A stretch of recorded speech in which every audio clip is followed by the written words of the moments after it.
Hutan Rimbang ini kan termasuk hutan penyangga. Sungai Sebayang kan airnya ya jernih untuk menyuci, untuk mandi, untuk air minum. Menjadi arus transportasi, juga punya dengan segala jenis ikan. Dengan adanya pemeliharaan hutan ini kan, lubuk larangan ini terjaga. Kalau memang hutan itu kita tanduskan, otomatis sungai yang di bendungan ini kering, Pak.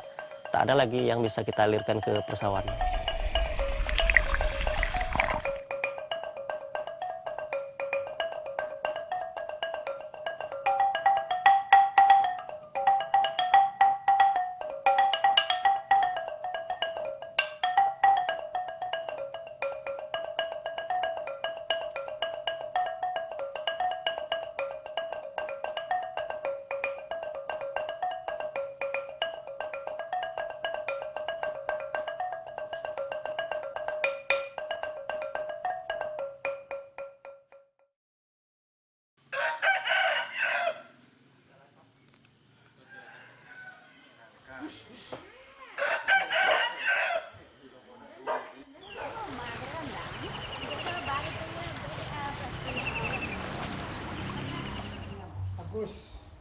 Dalam hukum adat digolongkan atas 4 bagian hutan tanah ini. Yang pertama, hutan tanah pemukiman masyarakat.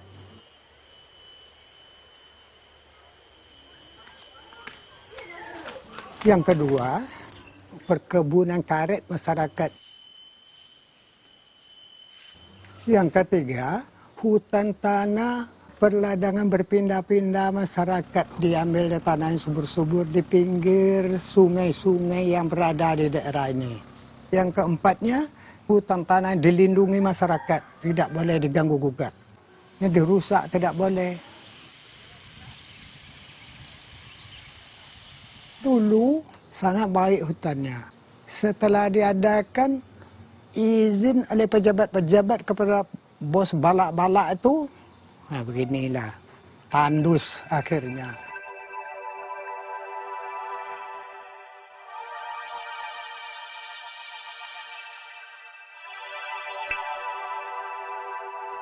Ya jauh surutnya sekarang. Kalau masa kecil kan kalau udah musim panas kering 3 bulan itu ini masih terendam ini. Kalau sekarang nggak ada lagi.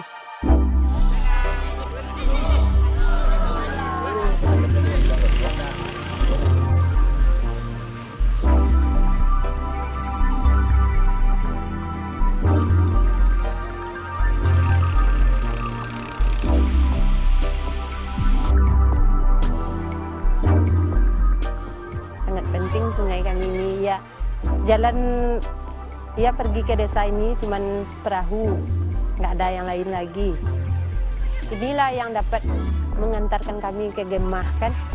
Kalau nggak ada sungai mungkin nggak dapat kami belanja, beli beras, beli semuanya lah.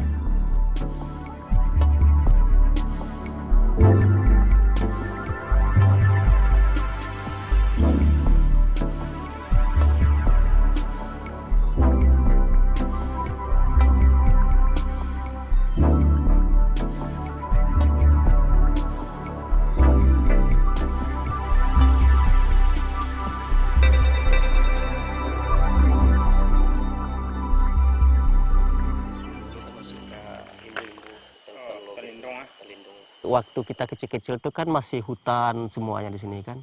Lebih kurang 50% lah habisnya. Hutan lindung yang penyangga lah, enggak begitu rusak, Pak. Cuman hutan-hutan sebelah bawah sini yang bekas-bekas ladang berpindah-pindah dulu itu yang ditumbang lagi kembali kan. Dijadikan mungkin ada yang karet, ada yang sawit mungkin.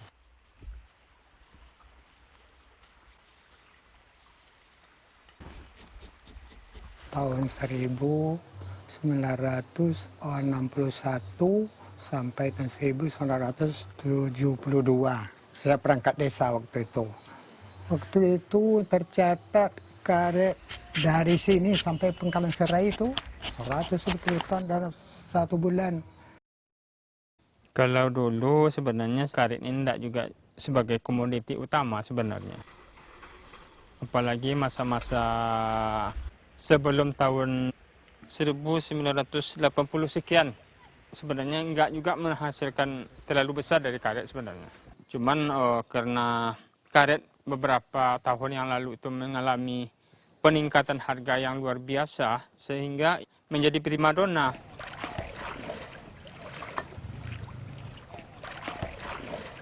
Karet itu tergantung cuaca, Pak.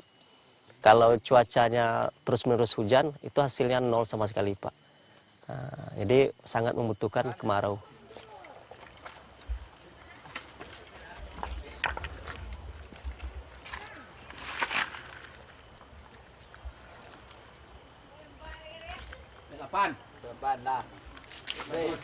Sampai 18.000 lebih. Kalau harga beras paling di bawah 10.000.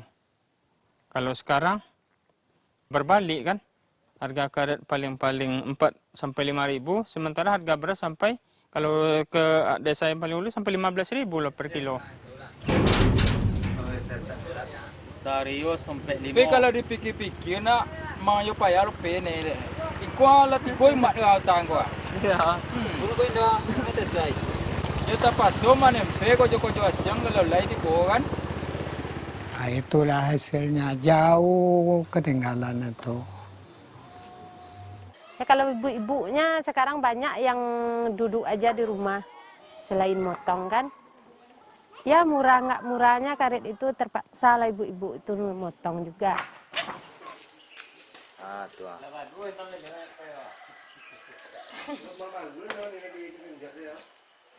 Masyarakat kita kan kehidupan sehari-harinya mengambil kekayaan yang ada dalam hutan itu sendiri. Entah damar kah, entah rotan kah. Mau tak mau tentu ke hutan kita mengadu.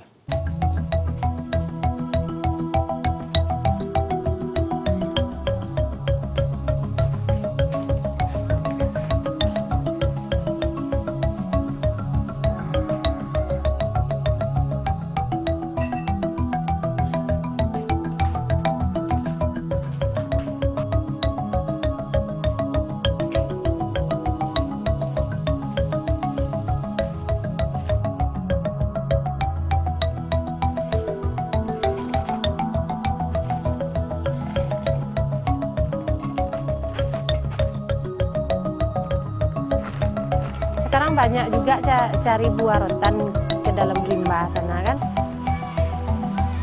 Ya cari ikan.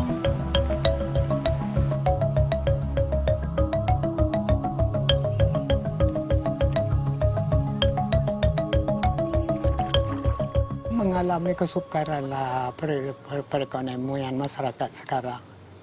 Dengan harga karet yang semakin tidak menentu ini, dengan perbandingan harga barang dan harga jual kita, semakin jauh aja jaraknya.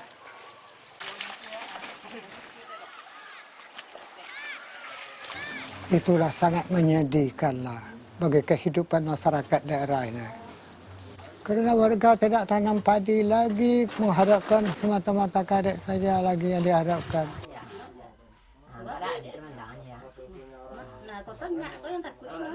Semenjak daerah ini ditempati manusia, sekampar kiri ini dulu manusianya berladang berpindah-pindah. Dari satu tempat ke tempat yang lain asal di pinggir sungai.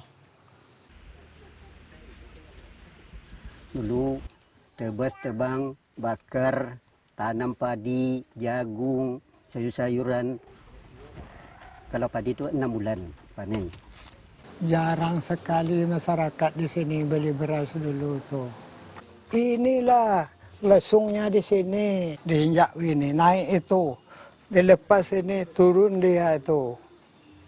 Ini 3 orang ini menginjaknya, 1, 2, 3.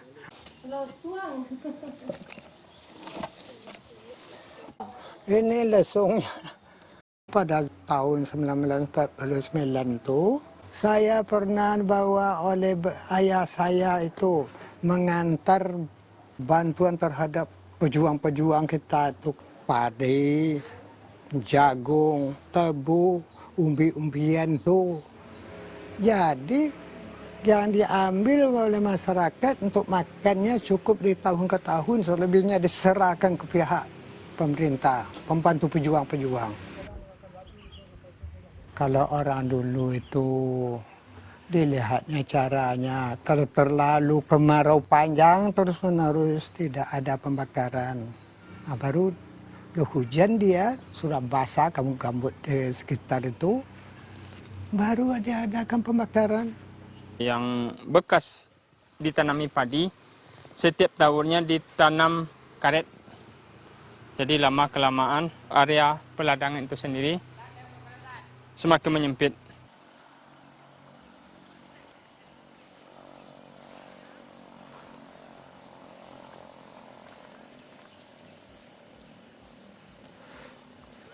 Kemudian ada terobosan dari orang-orang tua-tua kita dulu kan untuk membina persawahan.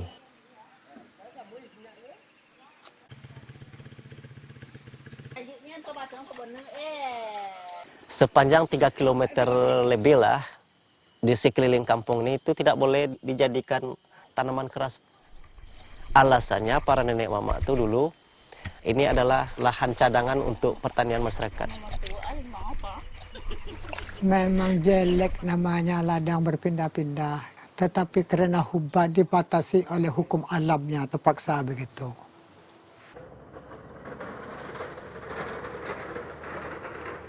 Alamnya di sini adanya bukit, ada lembah, ada bukit.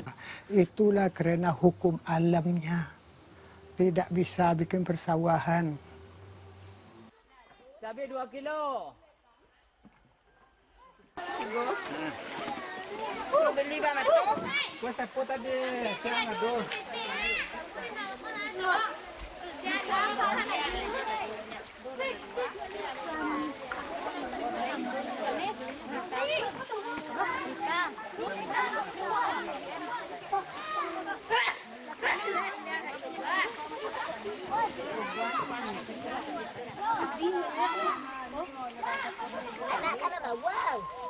Yang ku bawa sayur-sayur yang nggak ada di sini, barang-barang yang nggak ada di sini kan,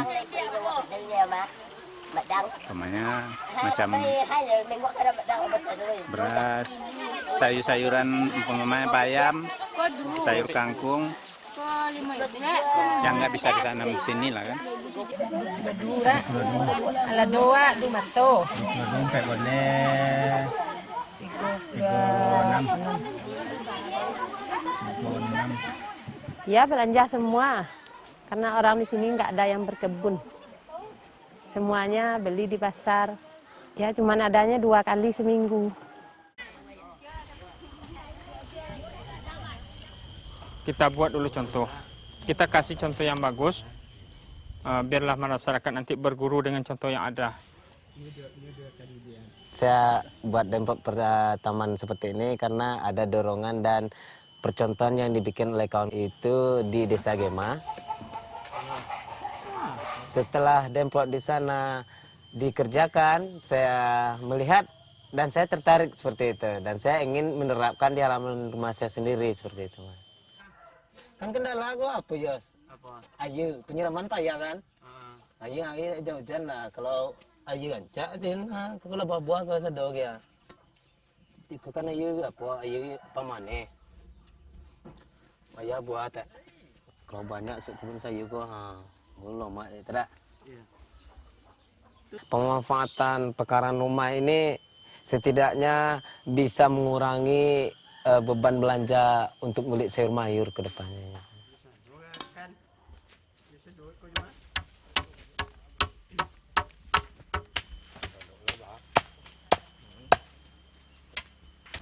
Pada awalnya itu kami cuma pagi motong karet, pulang jam 1, hari-hari seperti itu terus. Kemudian melihat kondisi yang seperti itu, ada timbul ide-ide dari teman-teman juga bahwa kita apa salahnya membentuk suatu kelompok gitu yang bergerak di bidang wisata gitu.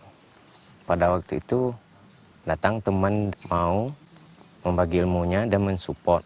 Jadi untuk bikin bedengan, luas bedengan 1 meter dari parit sebelah kiri saya, di sini 1 meter, di sini lurus sana. Dengan tinggi bedengan 20 cm. Parit tengah dari ujung sini adalah 50 cm. Maka kita ajaklah teman-teman ini merangkulnya kembali, sama-sama bagaimana pemuda-pemuda di sini semangat lagi untuk selain wisata, coba untuk bertani gitu. Mereka sudah kasih contoh macam mana pengelolaan biogas, pembuatan kompos, cara menanam, cara mengolah tanah. Dengan situasi sekarang nggak boleh bakar kan tentu dengan pengelolaan tanah yang lain gitu kan.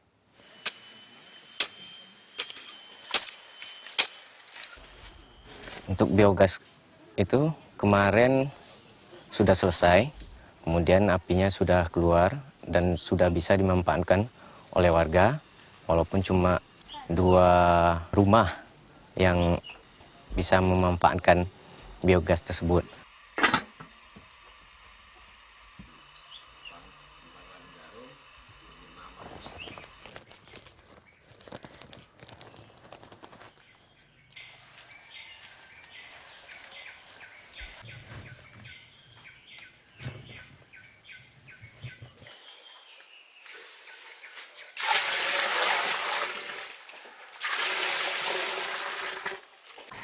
Pokoknya semenjak aku memiliki gas ini, LPG-nya sudah nggak beli lagi gitu.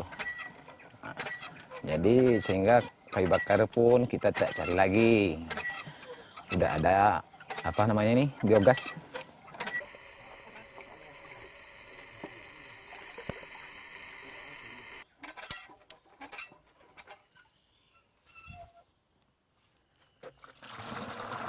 Dari biogas itu sendiri kan, itu ada bioseluri yang bisa digunakan untuk pertanian. Kalau masalah seluri ini karena ini biogas ini dikelola oleh organisasi Pokja.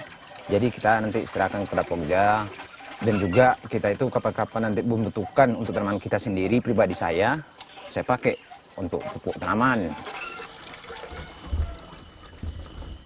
Nah, mudah-mudahan dengan sekarang ada biogas, kami berharap itu Pak, mungkin itulah yang akan menangani nanti persawahan kita ini, baik itu di sayur-sayuran maupun padi Pak. Sekarang kami ingin menguji coba pupuk biogas ini Pak. Kami sangat mengharapkan itu sekarang. Kemarin ada pembibitan beberapa tanaman, baru tahap awal yaitu cabai, kemudian terong. Setelah berhasil yang satu ini, kita coba yang lain lagi, yang punya harga jual di pasaran. Gitu.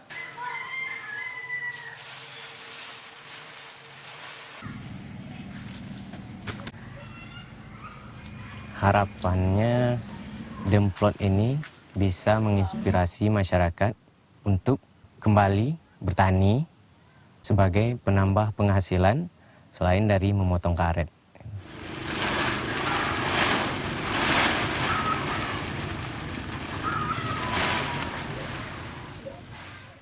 Saya optimis sekali, sebab dengan sentuhan mereka lah bisa masyarakat menggeliat.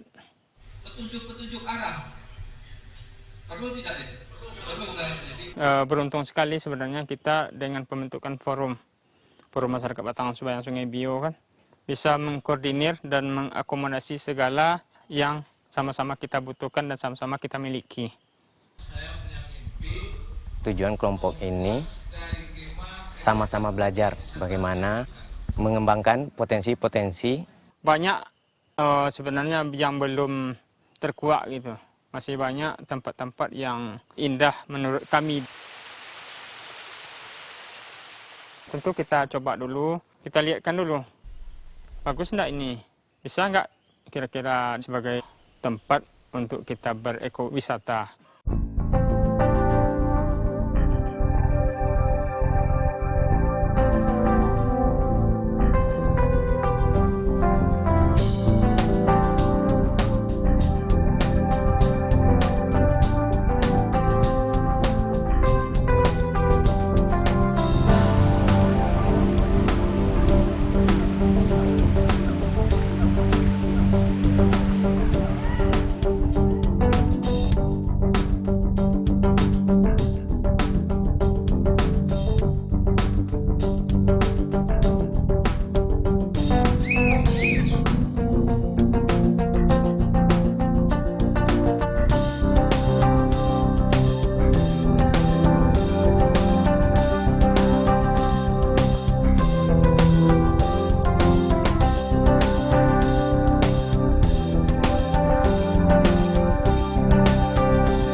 Dengan mengucapkan basmalah, Bismillahirrahmanirrahim, secara resmi Lubuk Larangan Desa Tanjung Blit saya nyatakan dibuka.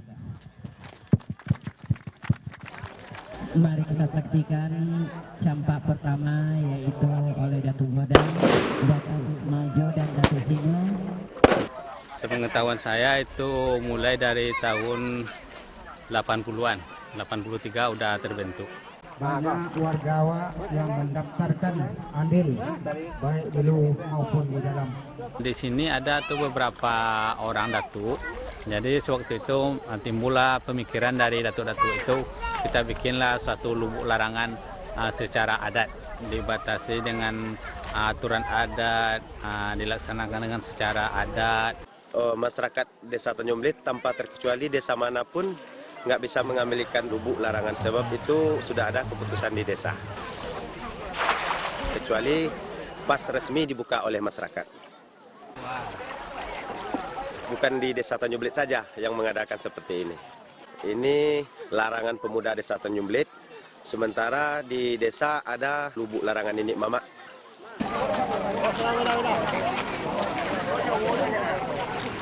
Nah, ini dia pintu keluarnya. Ikan-ikan yang besar tuh itu kita lelang. Hasil lubuk larangan ini itu kita sumbangkan untuk masjid, untuk anak yatim dan pemuda Desa Tanjung Blit. Angkat pertama itu telah ada di muka kita bersama, kita saksikan 1 ekor singaik dan 1 ekor temalan. Kita buka dengan harga 200.000 satu kali. 300.000, 320. 320.000. 400. 51. 52. 56. 58. 600. Hasil lubuk larangan itu sangat mendukung kemasukan di Desa Tanjung Blit. 63 2 kali. 63 3 kali. Sekaligus untuk bersilaturahmi keluarga yang di kampung ataupun yang di luar, itu tahunannya bisa berkumpul untuk makan bersama. Kalau masyarakat kita bijak menikmati ini, ikannya nggak bakalan habis untuk berapa tahun yang akan datang. Semenjak dulu sampai sekarang meracun ikan itu tidak dibenarkan darahnya.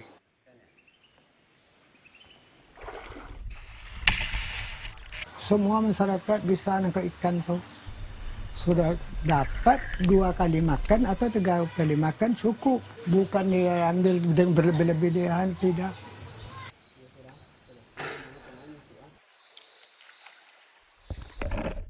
Kalau kita terus-menerus menumbang, sangat berimbas ke hutan rimbang ini kan. Otomatis hutan ini akan habis, dampaknya nanti sungai akan bakal kering, masyarakat itu akan susah nanti.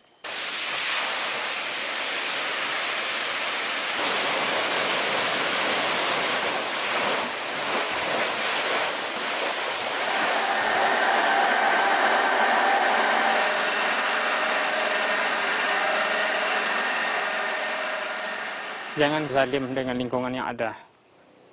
Supaya nanti generasi selanjutnya dapat mewarisi apa yang ditinggalkan hari ini kan. Hutan yang sangat berguna untuk peresapan air. Coba disimak. Kita harus berusaha untuk melindungi dan melestarikan kekayaan alam di sekitar kita. Dengan adanya aturan undang-undang bahwasanya lahan ini terimbang ini tidak boleh dirusak, kami sangat mendukung. Kami dengan secara adat di bawahnya untuk menjaganya. Orang pemerintahan dari atas, dari pusat itu harus gitu juga Pak. Satu pun tidak boleh perusahaan yang merusak. Kalau perusahaan udah masuk ke sini ke situ, kalau itu dibiarkan, otomatis masyarakat ini ngikut itu Pak. Nah, otomatis hutan itu rusak, lingkungan jadi rusak jadinya.